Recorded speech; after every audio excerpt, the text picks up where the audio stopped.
இன்னைக்கு இப்படி ஒரு மூமெண்ட் நடக்கணும்னு நான் கொஞ்சம் கூட எதிர்பார்க்கவே இல்லை. அது என்னன்னா, இன்னைக்கு ஒரு ஸ்பெஷலான நாள், வைகாசி விசாகம். நம்ம ஊர் முருகர் கோவில் கும்பாபிஷேகம் நடந்து 40 நாள் முடிஞ்சு இன்னைக்கு வந்து மறு கும்பாபிஷேகம். தலைவருக்கு பாருங்க, இந்த விசாகத்துக்கு அன்னைக்கே ஸ்பெஷலாக இன்னைக்கு மறு கும்பாபிஷேகம் அமைஞ்சிருக்கு. கோவிலுக்கு போயிட்டு வீட்டுக்கு வந்ததுக்கு அப்புறம் நம்ம விரதம் பண்ணிக்கலாம் அப்படின்னு பிரசாதம் சக்கரை பொங்கல் மட்டும் கொஞ்சம் சமைச்சு எடுத்துட்டு போயிருந்தேன்னா, கோவிலில் நிற்க கூட இடம்ல, அந்த அளவுக்கு கூட்டம் அதிகம். இந்த பொங்கல் பானையை அப்படியே ஒரு அக்காயிட்ட கொடுத்தேன்னா அவங்க எப்படியோ அடிச்சு பிடிச்சி உள்ள கொண்டு சாமி கிட்ட வச்சுட்டு வந்துட்டாங்க. யாருக்கும் எந்த கெடுதலும் நினைக்காம நம்ம வேலையை சரியாக செஞ்சோம்னா கடவுளுக்கு நம்மளை பிடிக்கும் அப்படிங்கிறத இன்றைக்கி என்னால் உணர முடிஞ்சுது. சுவாமிக்கு தண்ணியெல்லாம் ஊற்றிட்டு பிரசாதமாக பொங்கலை வந்து பானையோடு வச்சுருந்தாங்க. வாழை இலெல்லாம் எடுத்துகிட்டு போயிருந்தேன். ஆனால் அந்த இடம் கொஞ்சம் ஈரமாக, தண்ணி ஊற்றுறதுல ஈரமாக இருந்ததுனால பொங்கலை வந்து பானையோடையே பிரசாதமாக சாமி முன்னாடி வச்சுருந்தாங்க.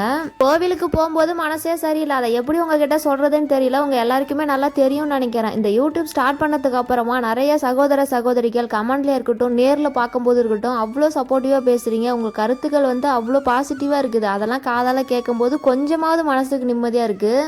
அருகும்பாபிஷத்தன்னைக்கு சுவாமி மூலவருக்கு மட்டும்தான் தண்ணி ஊற்றுவாங்க. கூட்டம் அதிகமாக இருந்ததுனால எங்களாலே உள்ளார பார்க்க முடியல. மேலே கோபுர கலசத்துக்குலாம் ஊற்ற மாட்டாங்க. அதுக்கப்புறம் சுவாமிலாம் கும்பிட்டு முடிச்சுட்டு இந்த சக்கரை பொங்கல் பிரசாதம் இருந்துச்சுல, சுவாமிக்கு வச்சது படைச்சது, அதை அப்படியே எடுத்து எல்லாருக்குமே கொஞ்சம் கொஞ்சம் கொடுத்து விட்டோம். சில நேரங்களில் சில இடத்துக்கு போகிறதுக்கு மனசுக்குள்ளே அவ்வளோ தயக்கமாக இருக்கும், யாராவது ஏதாவது சொல்லுவாங்களோ அப்படின்னு. ஆனால் இன்றைக்கி இப்படி ஒரு ஹாப்பி மூமெண்ட், இந்த ஒரு குடுப்பனைக்கு காரணம் முருகரும் நீங்கள் கொடுக்குற சப்போர்ட்டும் தான். உங்கள் எல்லாருக்குமே ரொம்ப ரொம்ப நன்றி. வெற்றிவேல் முருகனுக்கு அரோகரா.